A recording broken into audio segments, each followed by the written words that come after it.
Hello guys, welcome back to my world channel. Guys, ನಾನಿವತ್ತು ನಿಮಗೆ ತುಂಬ ಈಸಿಯಾಗಿ ಫಿಶ್ ಫ್ರೈ ಮಾಡೋದು ಹೇಗೆ ಅಂತ ತೋರಿಸ್ತಾ ಇದ್ದೀನಿ. ಈ ಫಿಶ್ ನೇಮ್ ಬಂದು ರೂಪ್ಚಾಂದ್ ಅಂತ ಕರೀತಾರೆ.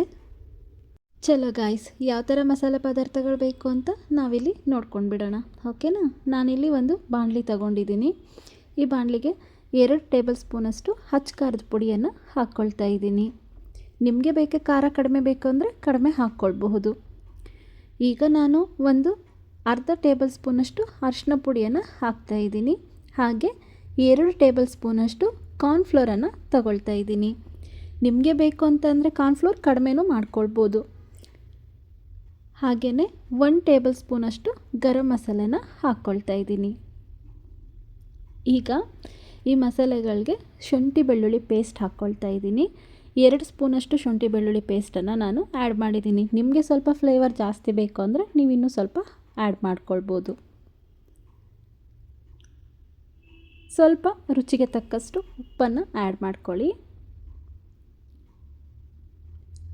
ನಾನಿಲ್ಲಿ 1 ನಿಂಬೆಹಣ್ಣು ತಗೊಳ್ತಾ ಇದ್ದೀನಿ. ನಿಮಗೆ ಬೇಕಂದರೆ ಹುಳಿ ಸ್ವಲ್ಪ ಕಡಿಮೆ ಬೇಕು ಅಂದರೆ ಅರ್ಧನೂ ತಗೊಳ್ಬೋದು.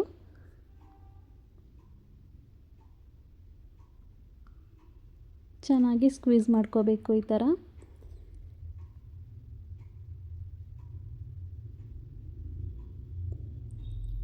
ಇದಾದಮೇಲೆ ಚೆನ್ನಾಗಿ ಕೈಯಲ್ಲೇ ನಾನು ಇದನ್ನು ಮಿಕ್ಸ್ ಮಾಡ್ಕೊಳ್ತೀನಿ. ನಾನು ಸ್ಪೂನೆಲ್ಲ ಏನು ಯೂಸ್ ಮಾಡ್ತಿಲ್ಲ.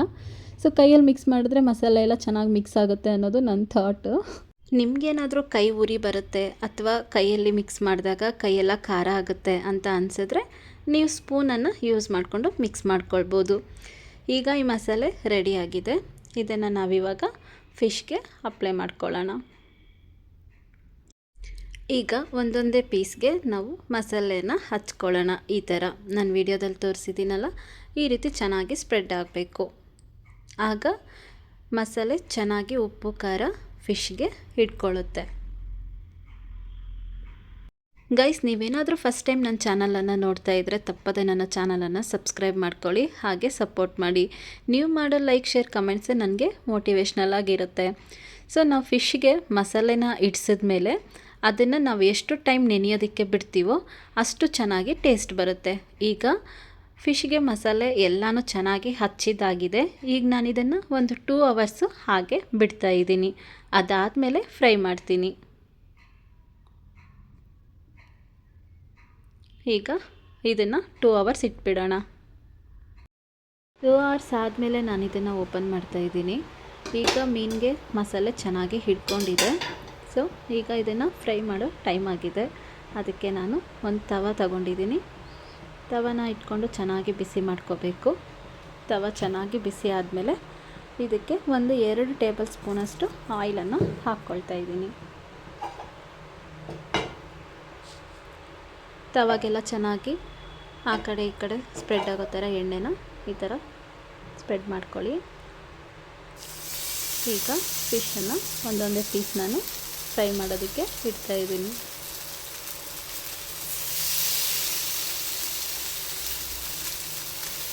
ಈ ಫಿಶನ್ನು ಎಷ್ಟು ಜನ ಟೇಸ್ಟ್ ಮಾಡಿದ್ದೀರೋ ಇಲ್ವೋ ನನಗೆ ಗೊತ್ತಿಲ್ಲ ಫ್ರೆಂಡ್ಸ್, ಬಟ್ ಒಂದು ಸಲ ಟೇಸ್ಟ್ ಮಾಡಿ. ತುಂಬ ಚೆನ್ನಾಗಿದೆ ಆ್ಯಂಡ್ ಪ್ರೈಸ್ ಕೂಡ ತುಂಬ ರೀಸನಬಲ್ ಪ್ರೈಸ್ ಇದೆ. ಇದು ನೀವು ಟೇಸ್ಟ್ ಮಾಡಿ. ಯಾವುದೇ ಫಿಶ್ ಅಂಗಡಿಗೆ ಹೋದರೂ ರೂಪ್ಚಾಂದ್ ಫಿಶ್ ಅಂತ ಕೇಳಿದ್ರೆ ಸಿಗುತ್ತೆ ನಿಮಗೆ.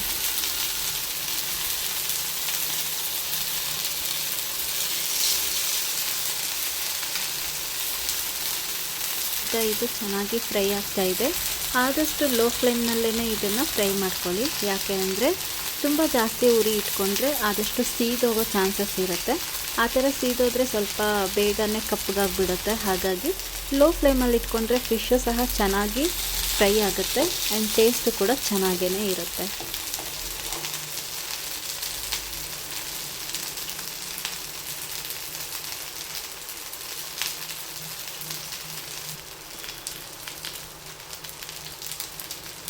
ಈಗ ಇದಕ್ಕೆ 1-2 ಟೇಬಲ್ ಸ್ಪೂನಷ್ಟು ಆಯಿಲನ್ನು ಮೇಲ್ಗಡೆ ಹಾಕ್ಕೊಳ್ಳೋಣ. ಹಾಕ್ಕೊಂಡು ಇದನ್ನು ತಿರುಗಿಸ್ಕೊಳ್ಳೋಣ. ಆ ಕಡೆಗೂ ಚೆನ್ನಾಗಿ ಫ್ರೈ ಆಗಬೇಕು ಅಲ್ವಾ. ಸೊ ಈಗ ಇದು ಬೆಂದಿದೆ ನೋಡಿ, ನಾನು ತೋರಿಸ್ತೀನಿ ಎಷ್ಟು ಚೆನ್ನಾಗಿ ಫ್ರೈ ಆಗಿದೆ ಅಂತ.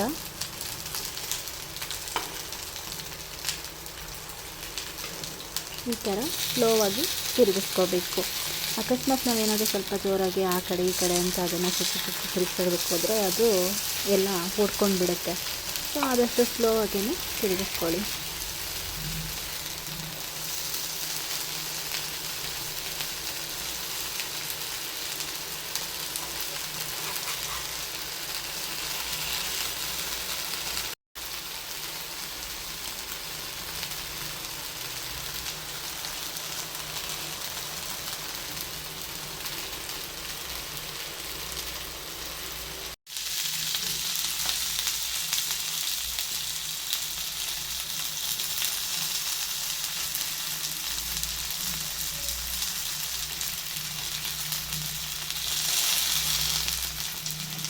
ಇದು ಈಗ ಚೆನ್ನಾಗಿ ಫ್ರೈ ಆಗಿದೆ ಫ್ರೆಂಡ್ಸ್. ಇದನ್ನು ಒಂದು ಪ್ಲೇಟ್ಗೆ ತಗೊಂಡ್ಬಿಡೋಣ.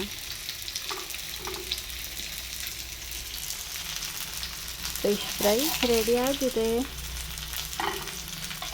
ಇದನ್ನು ಬಿಸಿ ಬಿಸಿ ರೈಸ್ ಜೊತೆಗೆ ತಿಂದರೆ ತುಂಬಾ ಟೇಸ್ಟಿಯಾಗಿರುತ್ತೆ ಫ್ರೆಂಡ್ಸ್. ತಪ್ಪದೆ ಒಂದು ಸಲ ಟ್ರೈ ಮಾಡಿ ಫ್ರೆಂಡ್ಸ್. ಈ ವಿಡಿಯೋ ಏನಾದರೂ ನಿಮಗೆ ಇಷ್ಟ ಆಗಿದ್ದರೆ ತಪ್ಪದೆ ನನ್ನ ಚಾನಲನ್ನು ಸಪೋರ್ಟ್ ಮಾಡಿ. ಮತ್ತಷ್ಟು ವಿಡಿಯೋಗಳೊಂದಿಗೆ ಮತ್ತೊಮ್ಮೆ ಸಿಗೋಣ. ಇಲ್ಲಿಯವರೆಗೂ ನನ್ನ ವಿಡಿಯೋವನ್ನು ನೋಡಿದ್ದಕ್ಕಾಗಿ ಧನ್ಯವಾದಗಳು. Thank you for watching.